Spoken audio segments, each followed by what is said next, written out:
നമ്മുടെ ജീവിതം ഒരു പുട്ടുണ്ടാക്കുന്ന പോലെയാന്ന് പറഞ്ഞാൽ നിങ്ങൾ എന്തു പറയും? ഇന്ന് പുട്ടുണ്ടാക്കുമ്പോൾ പഠിച്ച ചില ജീവിത പാഠങ്ങളാണ് നിങ്ങളുമായിട്ട് പങ്കുവയ്ക്കുന്നത്. അപ്പോൾ എല്ലാവർക്കും സ്വാഗതം.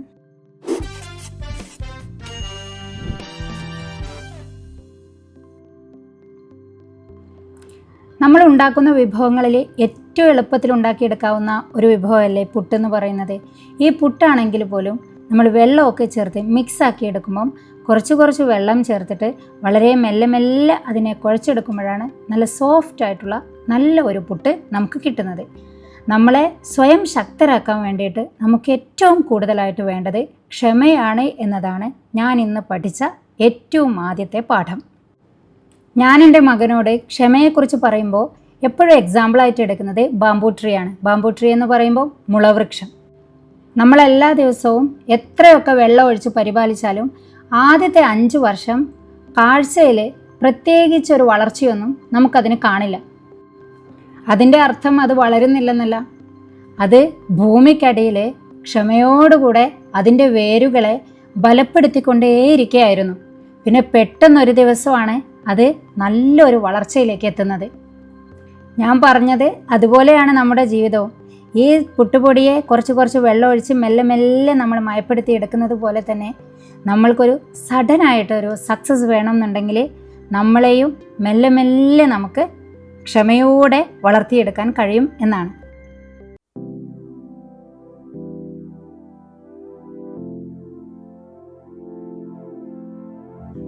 അടുത്ത പാഠം ഞാൻ പറയുന്നത് ഹാരി പോട്ടറിൻ്റെ എഴുത്തുകാരി JK റൗളിങ്ങിലൂടെയാണ്. അതിനു മുന്നേ ഇതിനു വേണ്ട ഇൻഗ്രീഡിയൻസ് ഞാൻ പറയാം. ചെറിയുള്ളിയും ഇഷ്ടംപോലെ കുറേ ചെറിയുള്ളി എടുക്കാം, പച്ചമുളക്, വറ്റൽമുളക് പൊടിച്ചെടുക്കുക, മഞ്ഞൾപ്പൊടി, അതുപോലെ മുരിങ്ങയില, പിന്നെ ഞാനിതിൽ കുറച്ച് ക്യാരറ്റും കൂടെ ആഡ് ചെയ്യുന്നുണ്ട്. ദെൻ തേങ്ങയുമാണ് നമ്മളുടെ ഈ സ്പെഷ്യൽ പുട്ടിന് വേണ്ടിയിട്ട് വേണ്ടത്. അപ്പോൾ JK റൗളിങ്ങിൻ്റെ കാര്യത്തിലേക്ക് വരാം. അവരും പുട്ടുമായിട്ടൊരു ബന്ധവുമില്ല, പക്ഷേ ഞാൻ പഠിച്ച പാഠവുമായിട്ട് അവർക്ക് ബന്ധമുണ്ട്. ദ പവർ ഓഫ് ഹോപ്പ്, ശുഭപ്രതീക്ഷയുടെ മാജിക്കാണ് ഞാൻ പഠിച്ച അടുത്ത പാഠം. നമ്മളിൽ സ്വയം വിശ്വാസം അർപ്പിച്ചുകൊണ്ട് നമ്മൾ എന്തെങ്കിലും ഒരു കാര്യം സാധിക്കാൻ വേണ്ടി പ്രയത്നിച്ചിട്ടുണ്ടെങ്കിൽ മറ്റുള്ളവർ നമ്മുടെ മേൽ അടിച്ചേൽപ്പിക്കുന്ന പരിമിതികൾക്കപ്പുറത്തേക്ക് അത് സാധിച്ചെടുക്കാൻ നമുക്ക് കഴിയും എന്നുള്ളതാണ് അതിൻ്റെ ശക്തി. അതാണ് നമ്മളെപ്പോലെ സാധാരണ സ്ത്രീയായിരുന്ന ഹാരി പോട്ടറിൻ്റെ എഴുത്തുകാരിയുടെ ജീവിതം നമ്മളെ പഠിപ്പിക്കുന്നത്.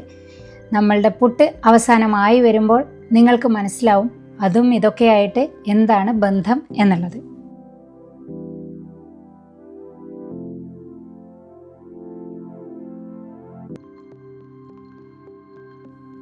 ഒരു പാൻ എടുത്ത് അതിലേക്ക് കുറച്ച് വെളിച്ചെണ്ണ ഒഴിച്ച് പിന്നീട് നമ്മുടെ കയ്യിലുള്ള ചെറിയുള്ളിക്ക് പകരം നമുക്കിവിടെ വേണമെങ്കിൽ ഒരു സവാള ഉപയോഗിക്കാം, വലിയ ഉള്ളിയും വേണമെങ്കിൽ ഉപയോഗിക്കാം. പിന്നീട് പച്ചമുളക്, ദെൻ കറിവേപ്പില, പിന്നെ വറ്റൽമുളക്, നമ്മൾ പൊടിച്ച് വെച്ചിട്ടുള്ള വറ്റൽമുളക്, പിന്നെ മുരിങ്ങയില, ക്യാരറ്റ്, മഞ്ഞൾപ്പൊടി, ഉപ്പ്, ദെൻ തേങ്ങ, ഇതെല്ലാം കൂടെ ജസ്റ്റ് ഒന്ന് അങ്ങോട്ട് മിക്സ് ചെയ്യുക. മുരിങ്ങയിലയുടെ ഒന്നും കളറൊന്നും മാറേണ്ട, വേവേണ്ട ആവശ്യമില്ല, ജസ്റ്റ് മിക്സ് ചെയ്തിട്ട് എടുത്താൽ മതി. ഇതാണ് നമ്മൾ പുട്ടിലിടുന്ന മസാലക്കൂട്ട്. എളുപ്പത്തിൽ ഹെൽത്തി ആയിട്ടുണ്ടാക്കാവുന്ന ഒരു ബ്രേക്ക്ഫാസ്റ്റ് കൂടെയാണ്. ഒരു യൂണിവേഴ്സിറ്റിയിലും പഠിപ്പിക്കാത്ത ജീവിത ദർശനങ്ങൾ ഉൾക്കൊള്ളുന്ന ഒരു യൂണിവേഴ്സിറ്റിയാണ് അടുക്കള. ആ യൂണിവേഴ്സിറ്റിയിൽ നിന്നും ഞാൻ പിന്നീട് പഠിച്ചത് തോൽവികളിൽ നിന്നുമാണ് വിജയമുണ്ടാവുക എന്നുള്ളതാണ്. ഞാൻ 2 വട്ടം തള്ളിയപ്പോഴും പുട്ടായിട്ട് വന്നില്ല, പൊടിഞ്ഞങ്ങ് കിടന്നു. JK റൗളിങ്ങിനെ പോലെയും നമ്മുടെ സ്വന്തം ദാസേട്ടനെ പോലെയൊക്കെ ആ അവഗണനകളിലും പ്രതീക്ഷ കൈവിട്ടില്ല. തോൽവിയുടെ കാരണം കണ്ടുപിടിച്ചു. തീ സിമ്മിൽ വെച്ച് ഉണ്ടാക്കണമായിരുന്നു. എൻ്റെ ശുഭപ്രതീക്ഷകൾക്ക് മുന്നിലും ക്ഷമയ്ക്ക് മുന്നിലും പുട്ട് ഉപ്മാവായ അവഗണന എന്ന ഭീകരൻ മാറി അങ്ങ് നിന്നു.